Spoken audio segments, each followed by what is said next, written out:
Assalamualaikum warahmatullahi wabarakatuh. Saya Wildan Dwi Ananda dengan NIM 24051404158 ingin mempresentasikan tentang model infrastruktur jaringan nirkabel. Dalam presentasi ini saya akan menjelaskan berbagai jenis jaringan, topologi, dan metode pengiriman data.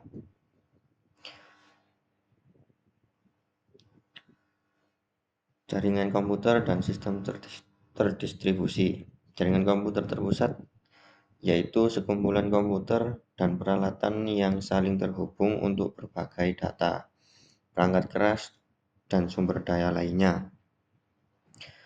Kemudian sistem terdistribusi adalah sistem perangkat lunak yang dibangun di atas sebuah jaringan.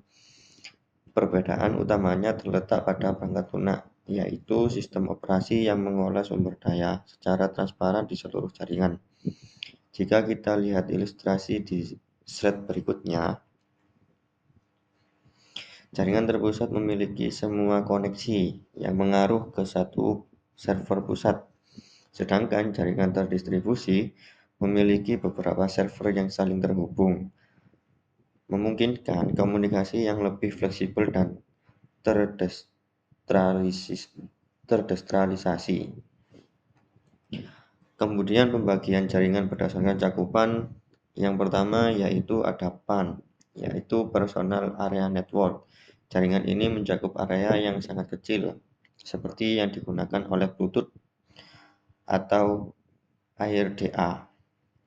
Kemudian ada LAN, Local Area Network, jaringan yang mencakup area terbatas seperti di dalam satu lab atau satu kelas.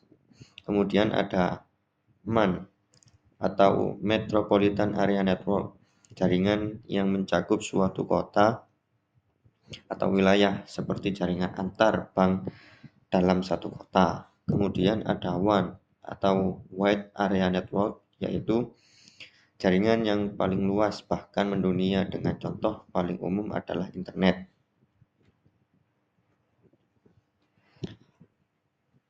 Selanjutnya kita akan membahas dua jenis jaringan berdasarkan akses internet.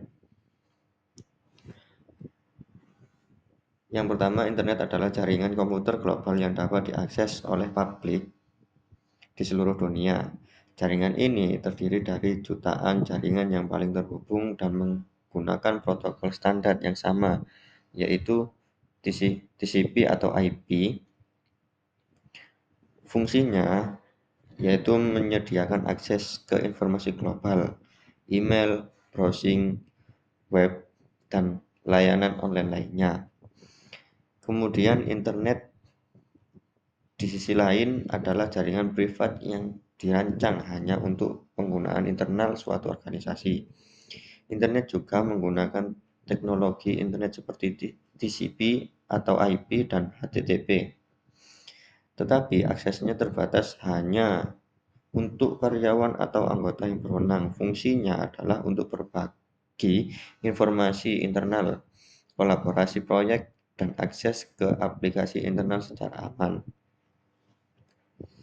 Kemudian lanjut jaringan berdasarkan topologi. Topologi jaringan adalah perangkat-perangkat di dalamnya terhubung satu sama lain. Yang pertama yaitu seperti topologi bus. Semua perangkat terhubung ke satu kabel utama. Topologi ini sederhana dan murah untuk jaringan kecil. Namun kelemahannya yaitu jika kabel utama putus, seluruh jaringan akan mati.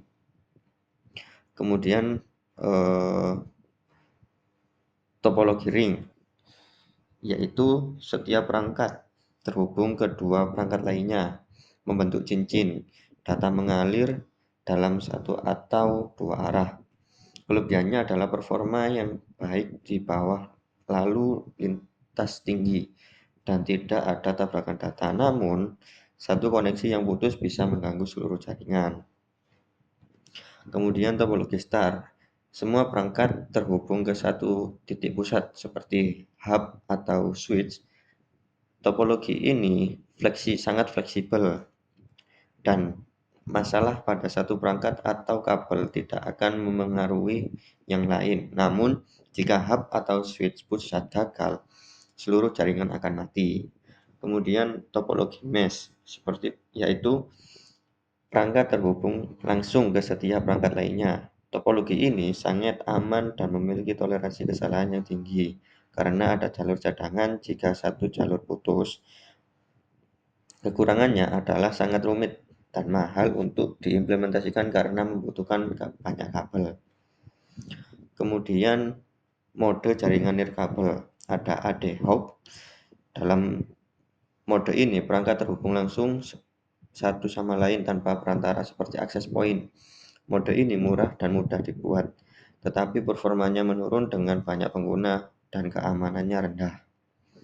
Kemudian infrastruktur, yaitu mode menggunakan access point sebagai perantara komunikasi antar perangkat. Access point bertindak sebagai jembatan antara jaringan kabel dan nirkabel. Mode ini lebih andal, aman, dan cocok untuk lingkungan bisnis. Kemudian metode pengiriman data. Yang pertama yaitu unicase, yaitu komunikasi satu ke satu, di mana data dikirim langsung antara perangkat, contohnya browsing web atau transfer file. Kemudian broadcast, yaitu pengiriman data dari satu sumber ke semua perangkat dalam subnet. Contohnya yaitu permintaan ARP. Kemudian multicast, yaitu pengiriman data dari satu sumber ke sekelompok perangkat yang telah berlangganan. Ini cukup efisien untuk streaming multimedia atau data pasar saham. Sekian presentasi dari saya. Kurang lebihnya saya mohon maaf apabila ada salah kata. Mohon maaf sebesar-besarnya. Terima kasih.